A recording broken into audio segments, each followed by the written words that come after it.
a la presentación de Ernest, que algunos ya los conocen, todas sus publicaciones desde Albazú, que él es doctor en geografía, investigador postdoctoral en la Universidad de las Islas Baleares en España y es fundador y coordinador de Albazú.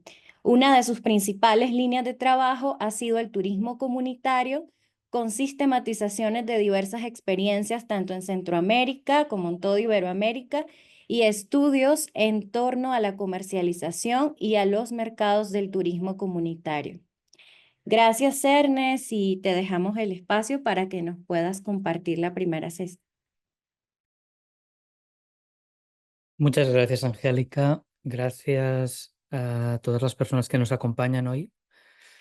Am, el motivo de esta sesión y del debate que estamos presentando tiene que ver con algunas de las discusiones que veníamos teniendo el equipo de Albasud con distintas redes de turismo comunitario, y en el proceso de acompañar estos procesos nos dábamos cuenta de que había una serie de cuestiones que necesitábamos una mayor discusión colectiva, incorporar otras experiencias y tener más capacidad para poder entender qué cambios se estaban produciendo.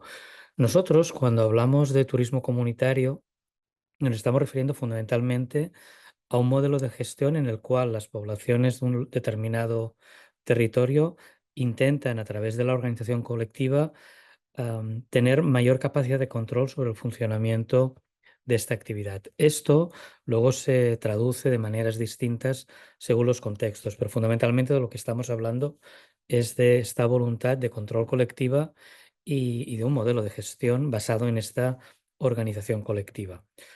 Hace 20 años atrás, el turismo comunitario estaba claramente en cuestión. En muchos de los debates académicos y de las políticas públicas o de la cooperación internacional, era frecuente que se pusiera en debate la viabilidad del turismo comunitario e incluso su atractivo. Y pronto empezó a vaticinarse su desaparición. Se ponía en cuestión y decía esto no puede durar, mientras se promovían otras estrategias de encadenamiento entre las comunidades y algunos sectores activos del capital turístico. Por ejemplo, recuerdo estrategias que discutíamos en aquellos años, como el Pro-Port Tourism o los negocios inclusivos. Y estos augurios sobre la desaparición del turismo comunitario, al mismo tiempo, se hacían sin tomar en cuenta ni hacer autocrítica por los errores y la mala calidad de los acompañamientos técnicos que se habían producido. Y se cuestionaba su viabilidad y al mismo tiempo no se miraba cómo estaba funcionando ese acompañamiento.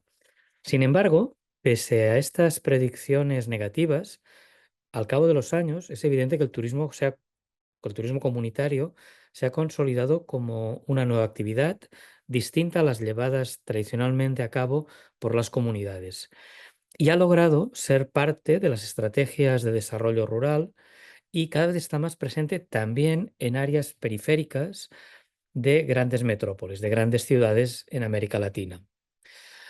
Hoy en día el debate es otro.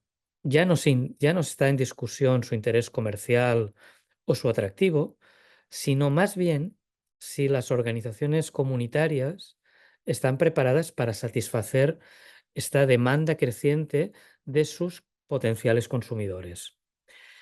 Y la cuestión es más bien si su dificultad para adaptarse a los ritmos y necesidades de quienes controlan el mercado emisor puede frustrar estos intereses potenciales cada vez más importantes. De nuevo, el análisis académico y político se ha planteado o ha puesto el foco en observar las capacidades de las comunidades. Y como ocurrió antes, esta discusión, este gap, trata de resolverse por la vía de cómo debería facilitarse ese encaje y esa adaptación de las comunidades al mercado emisor y sus intermediarios. Sin embargo, pensamos que este planteamiento no está captando la complejidad de los riesgos en los cuales y de los retos a los cuales se enfrenta en estos momentos el turismo comunitario como una alternativa popular ante la exclusión, el despojo y la explotación, que es al final su razón de ser. En esta discusión pareciera que la economía política está fuera del debate sobre el turismo comunitario, pero creemos que es mirando el capital y los cambios en las formas de organizar la producción y el consumo que podremos entender mejor los retos y amenazas que enfrentan hoy las organizaciones comunitarias. Y es así cuando nos damos cuenta que el turismo comunitario adquiere un carácter contradictorio y en tensión ante las actuales formas que adopta el capitalismo postfordista. El mercado turístico global se ha transformado radicalmente en los últimos años, en parte como consecuencia de los patrones de producción y consumo postfordistas y de la aceleración de los cambios tecnológicos. Y si el contexto ha cambiado, también lo está haciendo el turismo comunitario. A diferencia de los años 90, cuando empezó a promoverse este tipo de oferta vinculada a las comunidades, hoy, una parte significativa de sus potenciales consumidores que demanda sus servicios y, por tanto, su oferta, la oferta que puede promover el turismo comunitario, ya no está a contracorriente de las demandas del mercado, está más bien en la ola de la cresta del mercado. La consolidación de un mercado postfordista, tanto en la producción como en el consumo turístico, ha situado a la oferta comunitaria entre los muchos atractivos potenciales de estas nuevas formas de entender el turismo, en las cuales el atractivo se diversifica, se singulariza y se vuelve cada vez más particular. Pero vayamos un paso atrás. ¿Cómo entendemos el Fordismo y qué significa el posfordismo en el contexto turístico? Cuando hablamos de Fordismo, identificado desde principios del siglo XX con la producción en masa, es lo que permitió el consumo de una gran parte de la población trabajadora, de la población de capas medias, a toda una serie de bienes de consumo, desde los automóviles a los electrodomésticos, hasta incorporar también el turismo como una forma de organizar una parte del tiempo libre de las clases trabajadoras. Si el capitalismo fordista se organiza a partir de la producción en masa, la cadena de montaje se convirtió en su cadena, en su marco de referencia central. Y esto es lo que permitió, esta capacidad de producción en masa, es lo que permitía, por un lado, este consumo generalizado de un mismo tipo de bienes y servicios, y al mismo tiempo permitió el control y la integración de de las clases trabajadoras a la vez que permitía la reproducción del capital. Esto, en el ámbito turístico, se expresó muy claramente en el turismo de sol y playa y sobre todo en los resorts, todo incluido. Este modelo fordista de producción turística.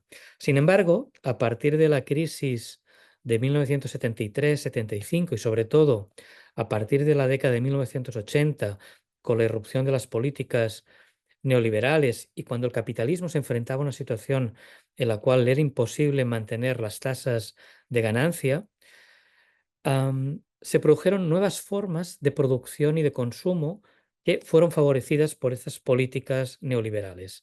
Y cada vez más las dinámicas de acumulación empezaron a producirse a partir de la fragmentación y la diferenciación. Y se extiende un modelo de acumulación flexible que trata de buscar mercados especializados, efímeros, y la descentralización se vuelve tanto en la producción como en la dispersión espacial. Esto posibilitó, a su vez, nuevas oportunidades para mercados especializados y altamente cambiantes. De alguna manera, en este nuevo contexto, la incertidumbre y la inestabilidad se apoderaron tanto de las relaciones de producción como también de los entornos de trabajo. Pero al mismo tiempo, esta dinámica logró satisfacer lo que David Harvey llama placeres compensatorios en la vida cotidiana, que esta producción fordista no tenía capacidad de satisfacer. Y esto significó nuevas posibilidades de reproducción del capital penetrando en esferas que tenían que ver con la vida cotidiana y muy especialmente con la cultura, con el ocio y también con el turismo. En términos culturales, en el ámbito del turismo, este paso, este cambio, se expresaba también con dos expresiones muy claras. El acceso al turismo, antes, durante el periodo fordista, se expresaba con esta idea de yo también he ido a, con una forma de igualarse entre poblaciones. Es decir, yo también he podido acceder a unas vacaciones en tal lugar. Recuerdo que en España, en los años 90 y tantos, una campaña de publicidad muy famosa se decía Curro se va al Caribe. Esta idea de curro, este diminutivo de Francisco, esta forma popular de hablar de un trabajador que accedía a las vacaciones yéndose de vacaciones al Caribe, un resort todo incluido, y esto era la idea de yo también he ido a. En cambio, bajo el posfordismo, lo que nos encontramos es que a través del consumo turístico se producen mecanismos ya no de igualación, sino de diferenciación, de separación. Es el mira lo que he hecho, que es distinto probablemente a lo que hayas hecho tú. Y de alguna manera el turismo sale de sus espacios tradicionales y cualquier lugar y situación se convierte en atractivo turístico, desde la producción alimentaria, la vida cotidiana en las ciudades, los lugares que desaparecerán por el cambio climático, lugares que han sido escenarios literarios o cinematográficos o incluso de muerte, y también las mismas comunidades rurales o las comunidades urbanas en áreas periféricas. De alguna manera, el turismo comunitario se encuentra en esta ola de cambio como un mercado potencial que permite garantizar la diferenciación, elementos nuevos, distintos, apelando a cuestiones muy distintas, ya sea la naturaleza, la cultura local o las conexiones con una determinada idea de ancestralidad.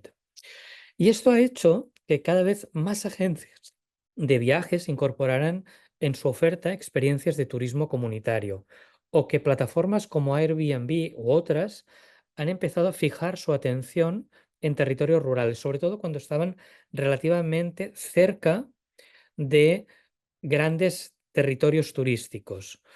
O empieza a haber financiamiento importante para consolidar empresas que garanticen o que tengan la capacidad de garantizar la comercialización de esta oferta de turismo comunitario. O incluso en premios internacionales de turismo empieza a premiarse estas formas de turismo comunitario y se apela a su exotismo, se apela a su autenticidad, se apela a la oportunidad única de hacer algo singular.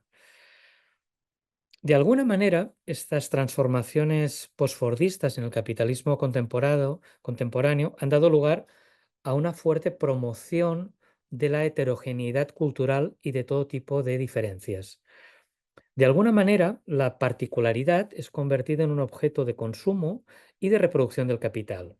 Y uno de los ámbitos en los que más se ha notado esta dinámica es en la creciente atracción por la etnicidad.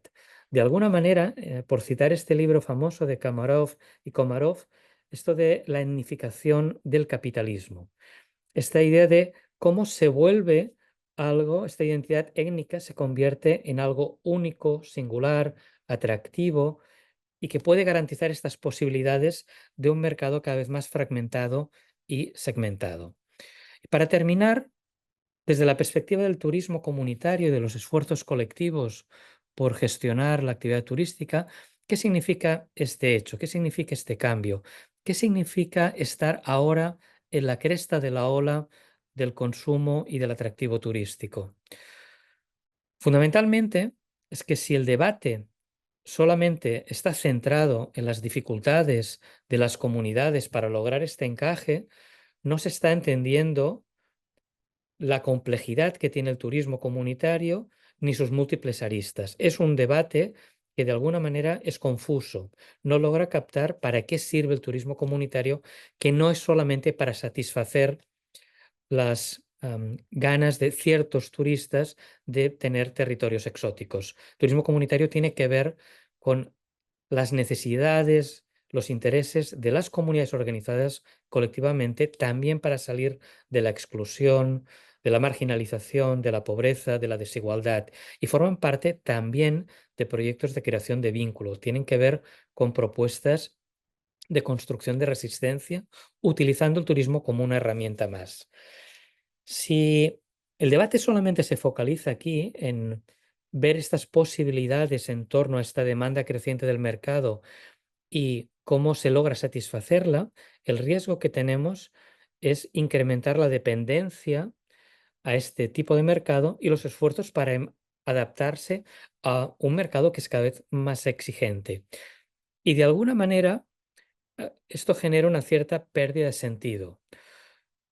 Uno cree que controla el mercado y en realidad es el mercado el que lo está controlando a uno. Son esta lógica que te puede subir y hacer bajar de golpe en función de sus intereses.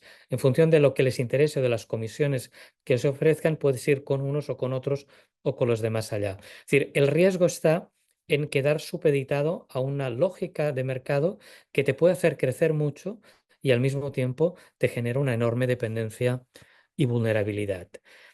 Y esto implica que no se está construyendo un mercado propio, ni se valorizan otras funciones del turismo comunitario, que de alguna manera se estaría abandonando o dejando de lado una dinámica que tiene que ver con la capacidad de control o del intento de control de las comunidades y de sus estructuras aliadas de mayor parte de este mercado distinto al del mercado potenciado por estos agentes internacionales.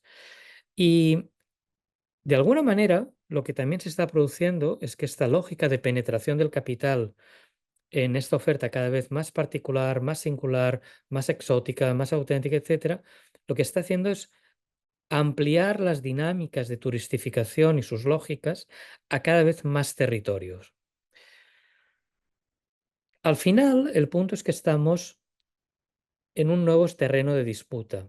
La cuestión no es si esto nos gusta más o nos gusta menos, sino que este es el escenario de la disputa, este es el espacio que no es el de los 90, es el de nuestra actualidad, en la cual se mueve el turismo comunitario.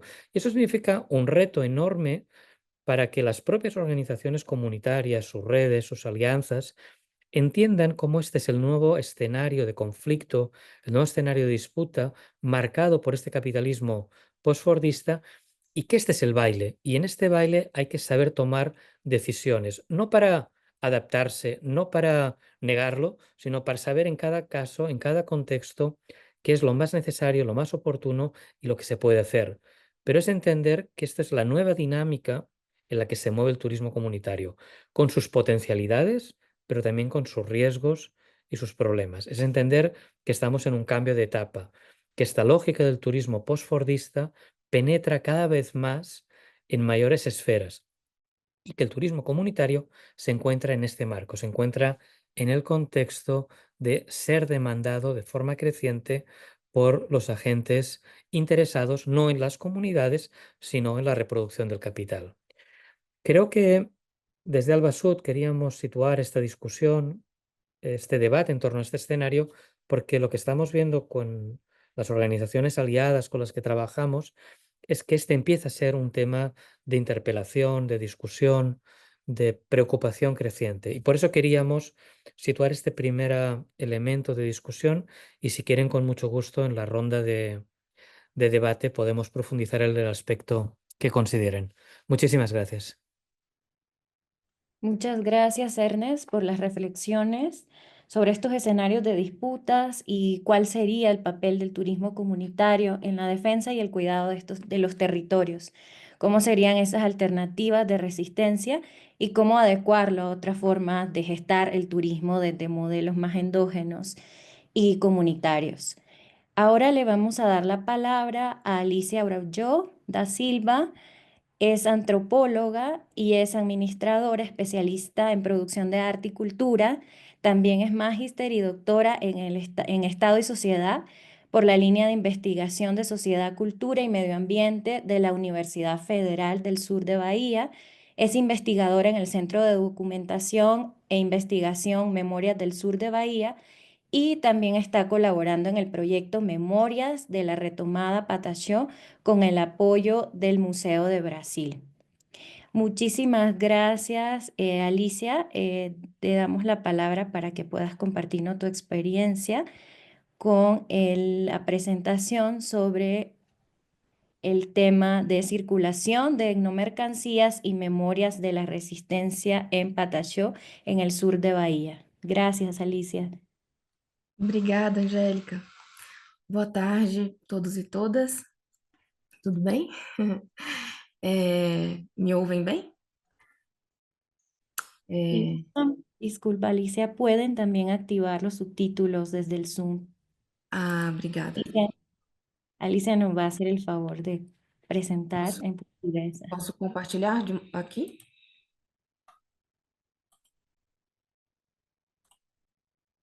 Sim? Sí, ya se Sim. ve, solo lo puedes hacer. Obrigada. Bom, primeiro eu agradeço muito ao Bassud pela oportunidade, pelo espaço para trazer essa pesquisa que venho fazendo desde 2016, mas que virou uma pesquisa de mestrado em 2018 e a partir de 2020 se tornou uma pesquisa de doutorado que devo defender em breve, se tudo der certo. Mas, e também pedir, enfim, perdão, porque mi español no es bueno, entonces vai falar em português mesmo. E vou tentar falar pausadamente para vocês me acompanharem bem, tá? Bom, esse tema é um recorte, então, dessa pesquisa que vem fazendo, que eu contei para vocês que ela está no âmbito de uma investigação em etnoturismo, como uma forma de resistência das comunidades Pataxó no sul da Bahia. Bom, o povo Pataxó, ele é o povo originário, tanto assim no sul da Bahia, Brasil, como ali no norte de Minas Gerais. Aqui. Então, assim, a gente tem aqui um território que é todo litorâneo, né? Essa faixa de aqui de sul da Bahia, mais ou menos, até aqui embaixo a gente já tem o estado não está aqui, mas é um estado de Minas Gerais, são os territórios tradicionais do povo Pataxó. E aqui eu quis destacar, deixei inclusive esse mapa que eu encontrei na internet, eu não me recordo agora o site, mas ele traz um nome bem grande, Costa do Descobrimento. Esse é o nome que convencionou se chamar, enfim, o trade turístico e os governos, sobretudo o governo do estado da Bahia, convencionou nomear o território Costa do Descobrimento. Depois, mais ou menos ali de uma construção de uma ferrovia muito importante, que foi a BR-101, começou um fluxo de turismo muito grande para essa região do sul da Bahia, né? Então, todo esse trade turístico que começou a ser mobilizado naquela época, começou a pensar em um nome para esse território, né?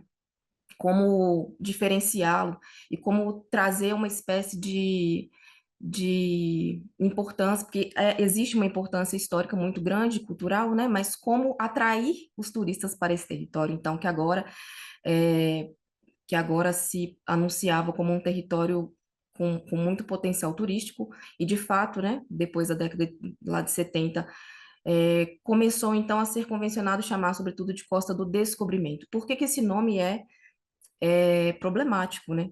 Porque por trás desse, não só desse nome, mas por trás dessa narrativa, que é uma narrativa hegemônica, começou a ser construída a ideia que no Brasil a gente estuda desde o ensino fundamental, enfim, que o Brasil foi descoberto, né, pelos portugueses e que houve uma espécie de pacificação dos povos indígenas a partir deste encontro de culturas. Quando, na verdade, a narrativa, que é uma narrativa que a gente pode chamar, né, de acordo com o Polat, narrativa subterrânea, a narrativa dos povos indígenas é muito diferente, né, e a narrativa de quem estuda a história da colonização, né, que foi uma de extermínio, de etnocídio, de genocídio, né, que não houve, na verdade, esse encontro de culturas naquele momento. Então, é uma narrativa de invasão do território. Então, a partir dos anos 2000, no marco dos anos 2000, vou passar um pouquinho, no marco dos anos 2000, a gente tem uma inauguração de um território, então teve um investimento muito alto, assim, do governo federal do Brasil para impulsionar o turismo naquela época, porque nos anos 2000 foi o aniversário dos 500 anos do descobrimento.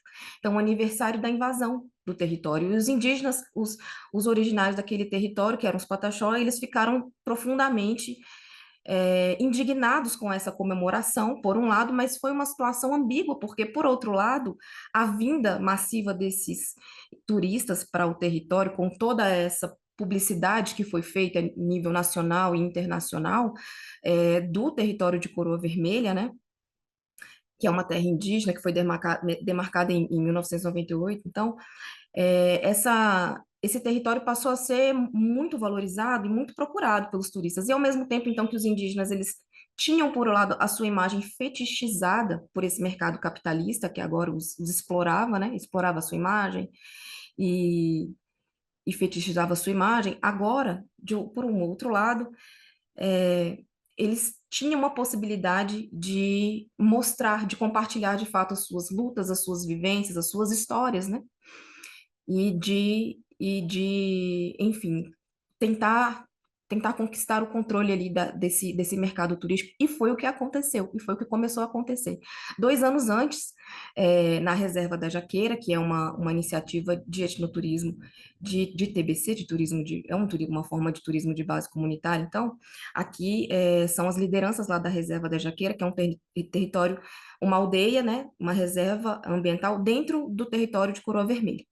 Então, eles foram os protagonistas desse movimento, não só no território do sul ali da Bahia, como no Brasil, porque até então não havia iniciativas em etnoturismo, não que se tenha tido notícia, no Brasil.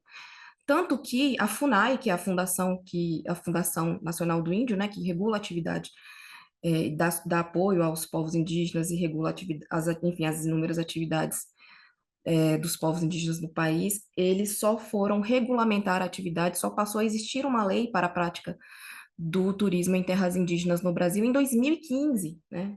Muitos anos depois. Então, quer dizer, esse caso é um caso por excelência, né, que estou compartilhando com vocês, da Coroa Vermelha, porque ele foi um caso pioneiro, né, no Brasil. Serviu de exemplo para que outras comunidades indígenas ao redor do Brasil depois começassem a atividade, sobretudo depois de 2015, com a criação dessa lei, né? Eles foram consultados para a criação dessa lei. Então, a Reserva das Jaqueiras é uma comunidade de 120 famílias, mas na terra indígena de Coroa Vermelha são 6.000 indígenas, uma população de 6.000 indígenas, sendo que a população total de Pataxós hoje do Brasil fica em torno de 15.000. Então, assim, quase metade da população, né, Pataxó está na terra de Coroa Vermelha, não por acaso, é muito por conta mesmo da possibilidade da oportunidade de melhorar de vida, né, de ter enfim, uma melhoria. Foram em busca, saíram, né, fizeram esse êxodo de outros lugares, dali do sul da Bahia, de outras cidades, de outras aldeias, para ir para a Coroa Vermelha, para poder começar com a prática turística. E aí, desde então, esse movimento tem sido muito interessante. Eu tenho acompanhado desde 2016, né? Mas eu cresci lá, então eu sou filha da terra, então acompanho desde pequena. E a Nitinauã Pataxó, que aparece nessa foto, ela é uma das protagonistas desse movimento de etnoturismo como uma estratégia de resistência. Foram 3 mulheres que fundaram a Reserva da Jaqueira, ela é uma delas, e que criaram esse programa, né, que inicialmente era um roteiro turístico, né, uma trilha pela mata, e tinha as palestras de cultura. Então, as etnomercadorias, que foi algo, são os artefatos e os artesanatos, que era algo que eles já faziam, né, para uso próprio, enfim, e desde a década de 70 faziam para vender ali no mercado do turismo, no turismo de massa, né, um turismo massificado. A partir dos anos 2000, com essa intensificação do turismo e com essa quando começa essa disputa, efetivamente, essa disputa de memória, né, entre, quer dizer, essa memória subterrânea, essa memória de resistência pataxó, que reivindicam o território, como eles reivindicam como donos efetivos do território, né, e lutam pela demarcação de terra, foi feita a demarcação do território, mas não totalmente, né, então, quer dizer, a aldeia de Coroa Vermelha é considerada a aldeia urbana, a maior aldeia urbana da América Latina, né? E existem essas tensões, esses conflitos o tempo todo, porque o potencial econômico dessa aldeia é gigantesco, né? Monumental. Então, o tempo todo esse território está em transformação. De um lado, você vê surgirem novas aldeias etnoturísticas, né? De outro lado, você vê surgindo do outro lado da pista, né? Assim, porque tem essa BR que eu contei para vocês. De um lado, temos várias aldeias começando com atividade etnoturística e começando a vender suas próprias etnomercadorias diretamente para os turistas, né? O que é muito interessante porque isso dispensa atravessadores. Porque quando os brancos começam a comercializar no território, o que que eles fazem? Com os turistas, o que que eles fazem? Eles fazem o seguinte, eles compram de artesãos indígenas e revendem para o turista mais caro, né? E muitas vezes, como os indígenas eles não tinham o domínio de partes do território, eles tinham que vender mais barato para os atravessadores comercializarem nas lojas. E o interessante é que essas lojas de artesanato muitas vezes contratavam indígenas para trabalhar, mas o dono era não indígena, o dono branco.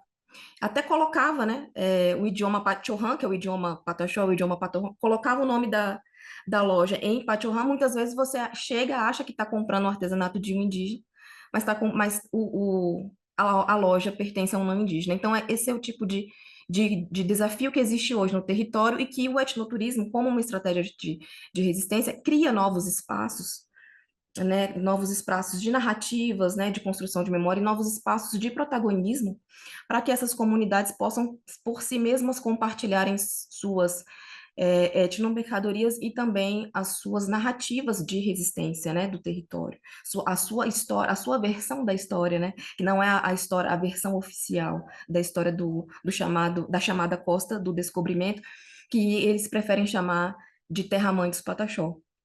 Então, nesse movimento, né, de se afirmar como donos do território, né, e como reais protagonistas dessa atividade turística, surge um movimento que eles vão denominar de afirmação cultural, que é uma valorização muito grande da autoestima dessas comunidades, né, porque eles passam a se pintar, passam a produzir também as peças, né, de artesanatos cada vez mais elaboradas e com muitos grafismos e vão buscar, vou passar aqui para vocês acompanharem, e passam a buscar lá nos antepassados, né, memórias também de produção artefatual para fazer assim souvenirs, né, que eles gravam com pirógrafo na madeira, lembrança Pataxó, né? Então é uma lembrança que o turista está levando desse território, que é uma lembrança do povo indígena local, né? Essas colheres de pau eram feitas, né, já para uso próprio, passou a servir e os copinhos, né? Outras coisas, vou mostrar para vocês aqui. Essa foto maior é de uma apresentação ritual lá da Reserva da Jaqueira, que eles se vestem, né, para poder apresentar para os turistas, fazem o ritual da a mescla, que é um ritual de purificação. Então, aqui é um exemplo de uma gamela, né, que eles gravam o nome do território na gamela e fazem desenhos com pirógrafo, né, que eu costumo dizer que eles marcam a ferro e fogo, né, escrevem a ferro e fogo ali a sua história nas artes lembrança, né. Então, como uma intelectual e artista Pataxó vai dizer, a Arissana Pataxó, ela vai dizer que é uma transmissão intergeracional de saberes e técnicas que ela vai chamar de herança cultural. E isso é o que tem fortalecido, então, as lutas e a própria identidade Pataxó, né, para permanecer no território e conquistar cada vez mais território de autonomia, né, porque a expansão desse projeto de etnoturismo representa uma expansão desse projeto de autonomia mesmo. Até porque muitas áreas eram degradadas, né, com a expansão territorial. De um lado, como eu estava falando para vocês, tem essa expansão, a questão da especulação imobiliária muito forte, né? Eles, várias acho que tem, não vou citar nomes aqui de grandes conglomerados turísticos aqui, mas temos várias empresas assim que monopolizam o mercado dos chamados pacotes turísticos, né? Então, muitas vezes esses grandes resorts, eles são fechados assim e os turistas vão até a praia, né? E voltam para dentro e eles só fazem aqueles passeios ali que as agências de viagem vendem. E aí, os indígenas, eles só têm a oportunidade de oferecer os artesanatos àqueles que trabalham ali como ambulantes na praia. Então, é um trabalho muito duro, né? Esses que trabalham como ambulantes na praia, que conseguem para vender artesanatos para essas pessoas que saem dos resorts para nesse momento de ir até a praia, né? Então, esses movimentos de criar espaços de etnoturismo, eles vêm junto também com o movimento de dialogar, que isso é muito importante também, dialogar diretamente com as agências de turismo, são várias, assim, inclusive indígenas criando suas próprias agências de turismo para levar uma parcela desses turistas, né, até as vivências nas aldeias. E aqui a dona Taquara, nessa foto aqui da esquerda, ela é a anciã, a matriarca lá da reserva da Jaqueira, e propriamente da Coroa Vermelha, ela está com mais de 100 anos. Acredito que ela esteja agora com 102 anos. Então, essa foto da direita é a netinha dela, fazendo artesanato junto com a mãe. E, e fazem juntos, né? Eu acho muito bonito que as gerações menores vão aprendendo também. E a questão da afirmação muito da autoestima, né? Pataxó, porque houve um tempo em que ser indígena no Brasil era motivo de perseguição, então era um motivo das pessoas esconderem, né, a sua identidade, né? Porque existia e ainda existe um preconceito muito grande em relação à identidade étnica, né, originária. Então, esses movimentos enfim, de abrir o território também para né, a recepção de turistas e esse controle da atividade, de criar os roteiros e de desenvolver quais etnomercadorias vão entrar nesse rol de coisas para serem, né, de lembranças pataxó para serem oferecidas para os turistas. Então entra aí também essa produção artística muito forte, né, que tem sido muito profícua tem sido muito, muito grande. Então, aqui a gente tem uma escultura, né, de um artista proeminente chamado Oiti Pataxó, que é bastante influente no movimento de afirmação cultural lá, e ele faz essas esculturas aqui, estão em um museu lá na Reserva da Jaqueira, mas ele faz miniaturas delas também para vender para os turistas. E aqui uma esteira é um processo de produção ali de uma esteira também.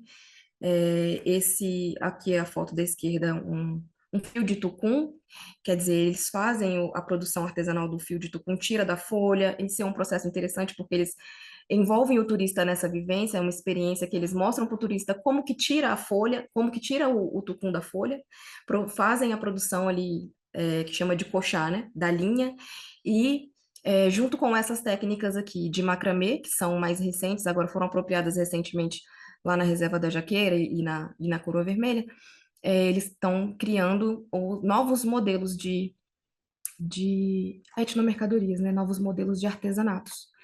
Inclusive, fui eu quem dei essas oficinas de macramê. Então, eles fazem existe esse fluxo, né, muito interessante de troca de saberes, não só intertribal, né, e entre comunidades, mas também com, com o homem branco, né, com os... como estava mostrando aqui para vocês, essa faca, ela tem influências aqui de grafismos maori, por exemplo, né? Por conta da globalização, da internet, eles têm acesso e tudo mais, eles usam tudo isso, né? Todas essas influências aí de outras culturas, né? Inclusive não indígenas e indígenas de outros locais, né? Como no caso da Nova Zelândia, para poder incrementar a sua produção, né? E, e torná-la cada vez mais pataxó, né? Seria esse o caso. Então, aqui uma fala essas são as 3 irmãs fundadoras da Reserva da Jaqueira, fazendo artesanato de penas. Então, ela diz que o artesanato é nossa arte, porque a nossa criatividade está ali. os conhecimentos dos nossos antigos, nossa tradição, tudo isso é arte para nós. Então, não é simplesmente uma forma de, de obter, é, também é uma forma, é a principal forma de obtenção de renda das comunidades, né? Mas é também uma importante, sobretudo uma importante via de compartilhamento das histórias, né, das narrativas insurgentes dessa comunidade, e é uma forma de fazer valer seus direitos, porque, né, como, por exemplo, essa lei da FUNAI que veio em 2015 para regulamentar a atividade, é, foi um grande avanço, né? E agora, recentemente, no ano passado, não, o ano ainda não acabou, né? Ainda estamos em 2024, então esse ano, meados desse ano, a Reserva da Jaqueira fez um seminário nacional de etnovivência. Então, uma nova etapa seria desse etnoturismo seria a chamada etnovivência, né? Que eles estão propondo agora, então está sempre em movimento, né? É uma coisa que está sempre em movimento, porque eles acreditam assim que a questão da vivência ela é muito importante, tem que da imersão turística, né? Da experiência do turista na aldeia é mais importante, né? Não adianta só ele passar poucas horas, fazer aquele passeio genérico ali rápido, né? Eles acreditam que quanto mais tempo o turista puder passar nessa vivência, então eles estão querendo chamar assim de etnovivência, né? Mais tempo eles podem compartilhar de fato, né? As suas, enfim, as suas histórias, as suas lutas sobretudo, conseguir aliados, né? Conseguir aliados. Então, esse contato com o turista, essa possibilidade de intercultural, desse contato intercultural, ela é, sobretudo, uma forma de conseguir, de conquistar aliados para a luta política indígena aqui no Brasil é muito importante, né? Enfim, em toda a América Latina também. Então, é uma via para resistência e é uma estratégia, né? De luta desses povos importantes e as lembranças, né? Como eu trouxe aqui para vocês, as lembranças elas são agentes fundamentais na construção dessa memória social dessa terra-mãe dos Pataxó. E é isso, muito obrigada, graças. Muchísimas gracias, Alicia, por tus reflexiones y las vivencias de las memorias de resistencia desde la iniciativa de Patachó, que nos pone de manifiesto que hay muchas posibilidades y nuevos caminos de gestar otras formas de hacer turismo, sobre todo fortaleciendo la identidad cultural y cómo gestarlo desde los propios términos de las comunidades, que sean ellos y ellas los tomadores de decisiones de cómo hacer este tipo de turismo. Muchas gracias. Quería también pedirles si gustan poder dejar y compartir sus comentarios y preguntas para pasar a la siguiente fase. Ahorita les voy a presentar a nuestro siguiente invitado, que es Marco Almeida, antropólogo y consultor social yucateco. Actualmente es candidato a doctor en ciencias antropológicas por la Universidad Autónoma Metropolitana de Iztapalapa. También labora como docente en la Facultad de Ciencias Antropológicas de la Universidad Autónoma de Yucatán y es miembro de la Cooperativa de Asesores Técnicos en Turismo Comunitario Chincuctal. Y hoy nos va a presentar un poco sobre la experiencia de la mercantilización de lo maya y sus implicaciones para el turismo comunitario en la península de Yucatán, México.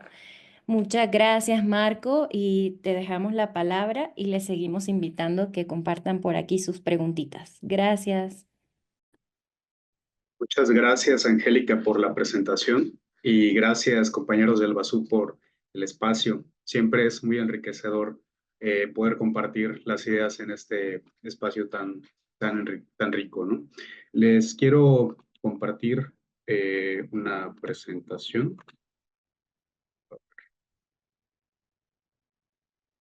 Servir de apoyo visual.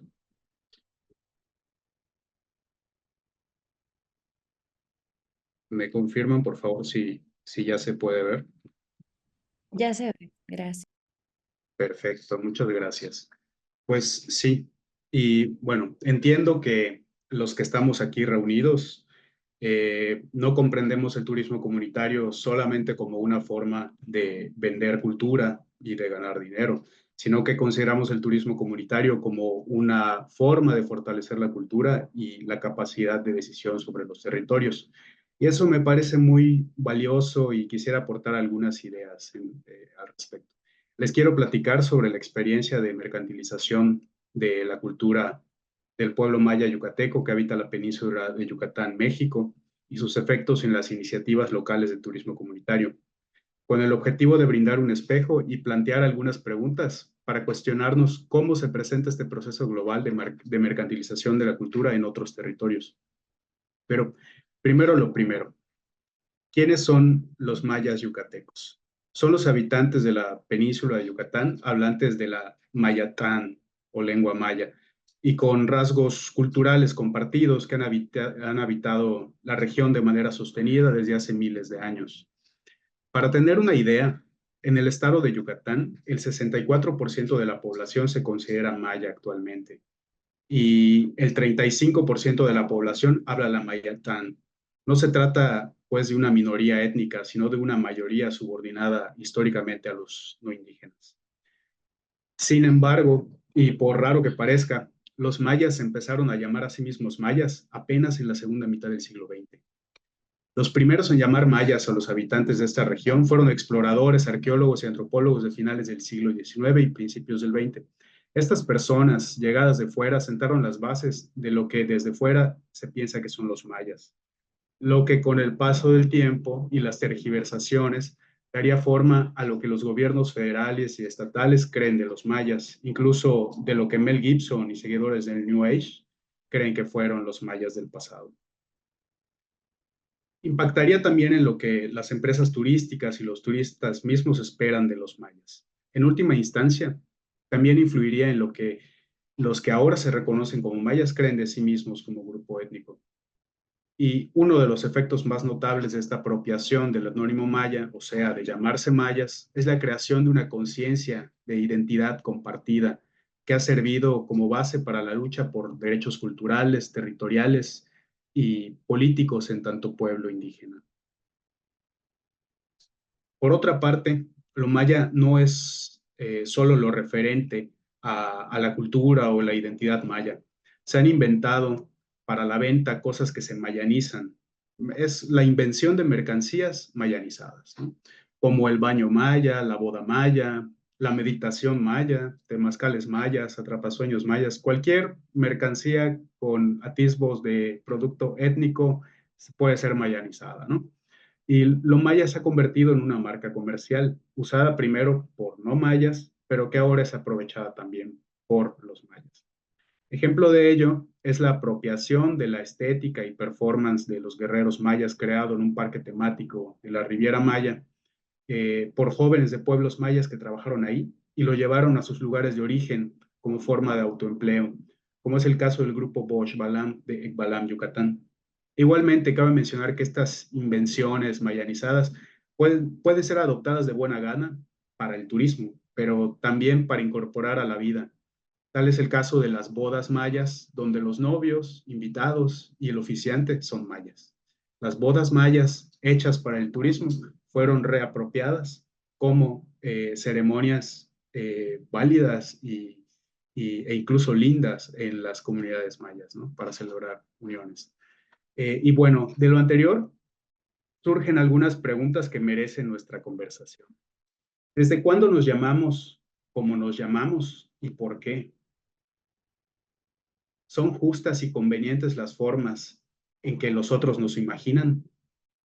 ¿Cómo afecta lo que el turista espera de nosotros a nuestra cultura y forma de ser? ¿Cuándo está bien darle al turista lo que espera y cuándo es mejor desmentirlo? Pero bueno, yo les estaba platicando sobre la historia de la mercantilización de la cultura maya en la península de Yucatán. Durante siglos, esta región de México se mantuvo poco conectada con el resto del país a través de trenes, carreteras o vuelos comerciales, por lo que no había turismo como hoy lo conocemos. Durante mucho tiempo esta región subsistió principalmente de la explotación del enequén o sisal para hacer cuerdas y del árbol de chicle para el chicle. o goma de mascar. Pero llegaron los derivados del petróleo que sustituyeron la demanda de ambas materias primas y desde el Estado se tuvo que buscar una alternativa económica para la península. Se apostó por el turismo, con la construcción del hoy mundialmente conocido destino de Cancún en la década de 1970. En ese momento solo se promovía el turismo masivo de sol y playa, pero gradualmente, como reflejo del tránsito hacia el capitalismo postfordista, los turistas empezaron a interesarse por otras experiencias, por la naturaleza, por el pasado arqueológico y por los mayas de hoy. Fue así que el turismo llegó a los pueblos del interior, muchas veces promovido por empresas privadas que compran tierras y contratan en sus proyectos turísticos a los antiguos dueños, igualmente promovido por turoperadores que eligen pueblos interesantes para los turistas y pagan un porcentaje de los ingresos a la población local por el acceso a sus tierras y por actuar como caricaturas de sí mismos. Pero también llegó a los pueblos por iniciativa de los mismos habitantes mayas que ya habían tenido la experiencia de trabajo en el ramo turístico en Cancún o en la Riviera Maya. Es decir, el turismo llegó al mundo rural maya de manera impuesta por no mayas, pero también de manera apropiada y autogestiva por parte de habitantes mayas, pudiendo en esta versión apropiada a veces reproducirse en pequeña escala el modelo turístico aprendido del gran capital o crear innovaciones tanto en la organización como en la oferta. A lo largo de los años, estas cooperativas turísticas mayas se han posicionado como oferta de turismo indígena, ecoturismo, turismo rural o simplemente turismo alternativo, como estrategias para obtener financiamientos gubernamentales o de la cooperación internacional para el desarrollo. Sin embargo, ha sido en la modalidad de turismo comunitario que han encontrado una vía para enfatizar el factor de organización autogestiva y justa de la actividad. Ahora bien, justamente en esta última modalidad de turismo surgieron iniciativas organizadas en torno a cooperativas que conservan la propiedad social de la tierra, la propiedad colectiva de infraestructuras, trabajan mediante una repartición justa de labores e ingresos y promueven un tipo de turismo sostenible ambientalmente que ofrece servicios que intentan no folclorizar la cultura y promueven el cuidado del territorio. Esto significa que el término turismo comunitario, aunque creado desde la Cooperación Internacional para el Desarrollo, ha sido apropiado y resignificado de manera local y regional para la defensa de intereses del pueblo maya. Igualmente, esta ha sido una plataforma desde la que se han podido crear alianzas estratégicas con el Estado y organismos de la cooperación internacional.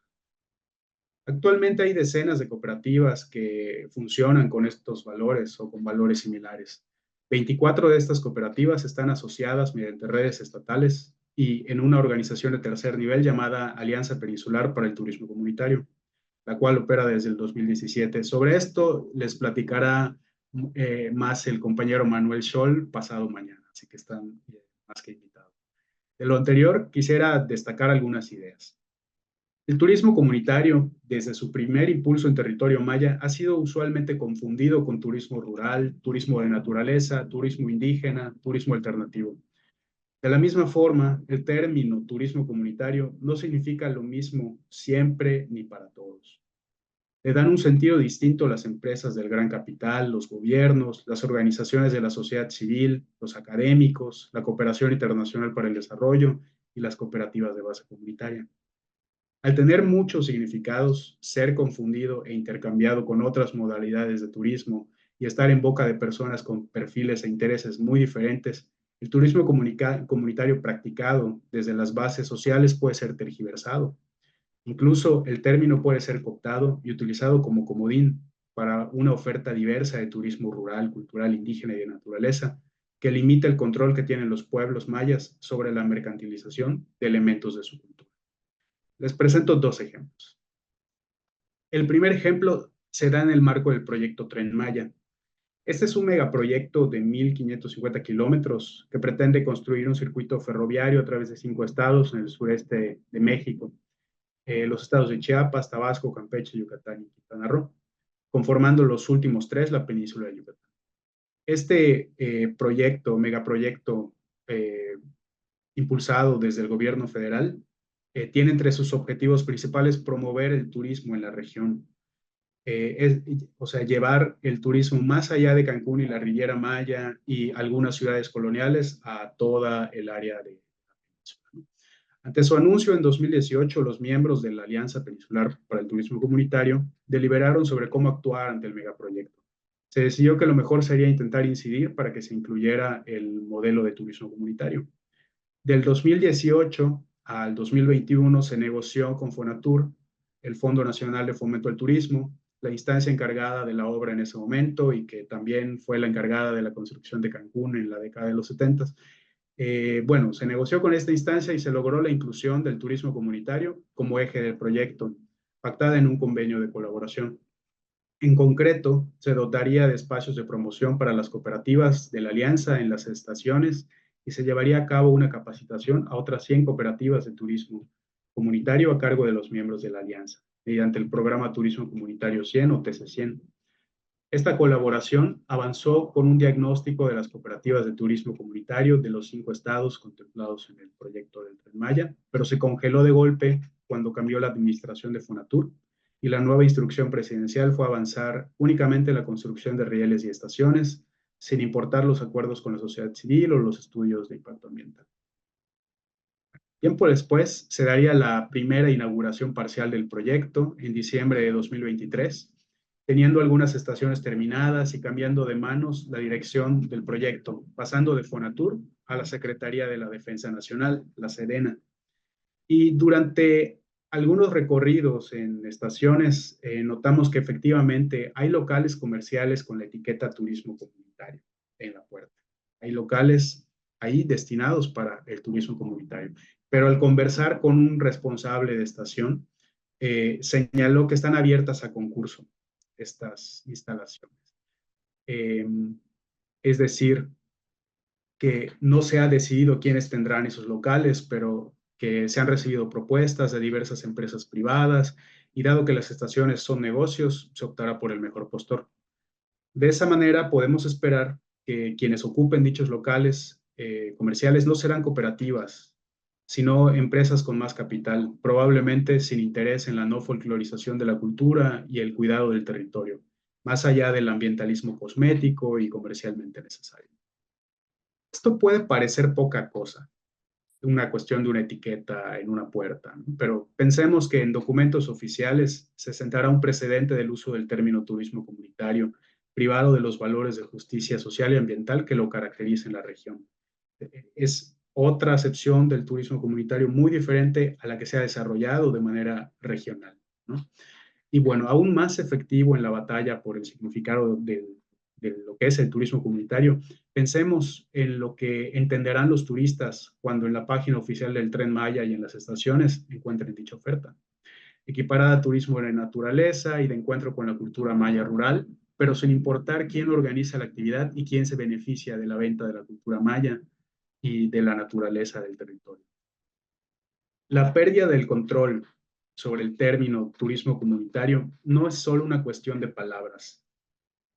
Me parece que es la fachada de la disminución del control sobre las representaciones que se hacen del pueblo maya. Es la disminución del control sobre los elementos de la cultura propia que se consideran pertinente mercantilizar y de lo que no es pertinente mercantilizar. Es la disminución del control sobre lo que ocurre en el territorio maya, con la naturaleza.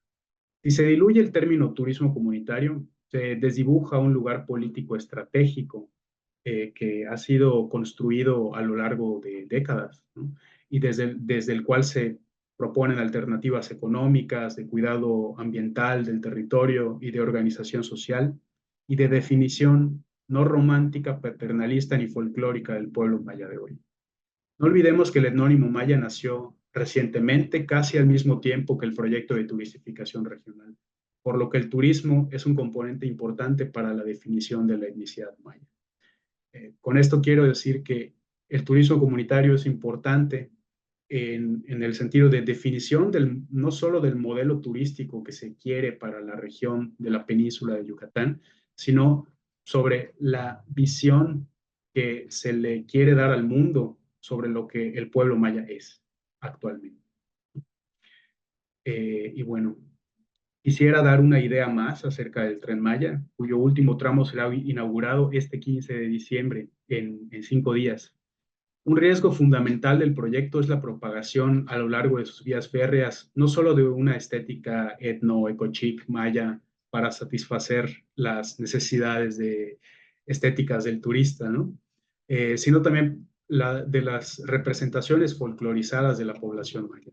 Se corre el riesgo de propagar una representación de la mayanidad estandarizada y primordialmente turística que pueda afectar la autopercepción de los habitantes de los pueblos mayas, pero también sus prácticas cotidianas y el paisaje local, como ha ocurrido con los denominados pueblos mágicos, que son casi indistinguibles unos de otros. Una medida concreta para evitar esto es rescatando el convenio firmado entre la Alianza Peninsular para el Turismo Comunitario y el Fonatur en 2021. Bien, les había dicho que ese era un primer ejemplo. El segundo ejemplo de tergiversación del turismo comunitario en territorio maya tiene cierta relación con la marca gubernamental Pueblos Mágicos. El 6 de diciembre pasado, la secretaria de Turismo Federal mencionó en una entrevista que el sello de la presidenta Claudia Sheinbaum Pardo es el turismo comunitario. Por lo cual, la Secretaría de Turismo, SECTUR, se enfocará en reforzar los lineamientos y políticas para consolidar los pueblos mágicos. Nótese aquí que se está equiparando la promoción de los pueblos mágicos con el turismo comunitario. También comentó que se deben tomar en cuenta las experiencias ecoturísticas regenerativas. Tenemos la encomienda de diversificar el producto, lo cual haremos con el tema comunitario, Hay 5 ejes rectores que se darán a conocer en el plan nacional y que será un distintivo, así como fortalecerlos con más infraestructura y recursos. En otro evento realizado el 28 de noviembre, en un encuentro con representantes de la industria hotelera en Yucatán, la secretaria de Turismo de México dijo: invito a las y los empresarios aquí presentes a seguir apostando por estos modelos que combinan rentabilidad económica con responsabilidad social y ambiental. De igual manera, señaló que Yucatán se convertirá en la primera entidad del país en recibir el distintivo de pueblo comunitario. Ese es el distintivo que les mencionaba, pueblo comunitario, debido a su riqueza gastronómica y cultural. De momento, no hay detalles sobre cuáles son las características de los denominados pueblos comunitarios y cuáles son los candidatos potenciales para ser incluidos en la península. Y bueno, resulta cuando menos inquietante que los primeros interlocutores del gobierno para esta iniciativa no hayan sido las organizaciones de bases sólidas que han trabajado el turismo comunitario desde hace años, sino el sector empresarial. Al ser un proyecto incipiente, prefiero darle el beneficio de la duda y espero que haya disposición para establecer diálogos con organizaciones como la Alianza Peninsular para el Turismo Comunitario para llevar a buen puerto esta iniciativa. Bien, partiendo de estos ejemplos de tergiversación del término turismo comunitario, quisiera proponer algunas preguntas que pueden ser útiles de responder para otras iniciativas. Además de nosotros, ¿quién más intenta vender nuestra cultura y territorio? ¿Qué alianzas crean entre ellos y qué objetivos tienen? ¿Qué lugar ocupa nuestro proyecto ante agentes externos como el Estado, la cooperación para el desarrollo, la academia, las turoperadoras, los turistas mismos? ¿Cómo evitar la cooptación por parte de actores externos? ¿Y qué estrategias pueden fortalecer las alianzas con otros actores sin sacrificar la autonomía comunitaria? Asimismo, los ejemplos que expuse me llevan a pensar que en el capitalismo actual no importa si el gobierno en turno es neoliberal o neoextractivista, de derecha o de izquierda, tendiente a favorecer la acumulación de riqueza socialmente generada en pocas manos, o tendiente a crear riqueza y distribuirla priorizando a las mayorías. En lo que concierne al turismo en territorios indígenas, el modo de operar sigue siendo exotizante, vertical y sin miramientos a mercantilizar sacrificialmente la naturaleza y la cultura por el ingreso derivado del turismo. Quisiera finalizar con esta idea. A pesar de los retos planteados a través del tiempo, las comunidades mayas han sido capaces de mantener un grado importante de autonomía sobre su cultura, apropiándose en muchas ocasiones de invenciones culturales surgidas fuera. Se han apropiado del término maya y ahora lo usan para luchar por sus derechos e intereses. Ante la turistificación de la región, generaron proyectos autogestivos. Se han apropiado de las múltiples etiquetas emanadas de la cooperación internacional o del gobierno para fortalecerse en el mercado turístico. Han hecho muy propio el turismo comunitario, reivindicándolo como una forma de promover el bienestar económico a la par de fortalecer la cultura propia y cuidar el territorio. Es de esta manera que se han sobrellevado la mercantilización de su cultura. Y este proceso, aunque complejo, puede ser visto como una forma de resistencia creativa frente a las dinámicas del capitalismo global. En ese sentido, es urgente ejercer nuevamente la resistencia creativa en la batalla por el control sobre el significado y la práctica del turismo comunitario, pues este es un paso crucial para garantizar que los beneficios económicos, sociales y culturales permanezcan en manos de las comunidades. Y pues eso es lo que les quería compartir el día de hoy. Muchas gracias. Muchísimas gracias, Marco. La verdad nos dejó así como muy intrigados todo lo que está ocurriendo con los procesos de despojo del gran megaproyecto del Tren Maya. Les agradecemos por este espacio, por este día. Hasta luego.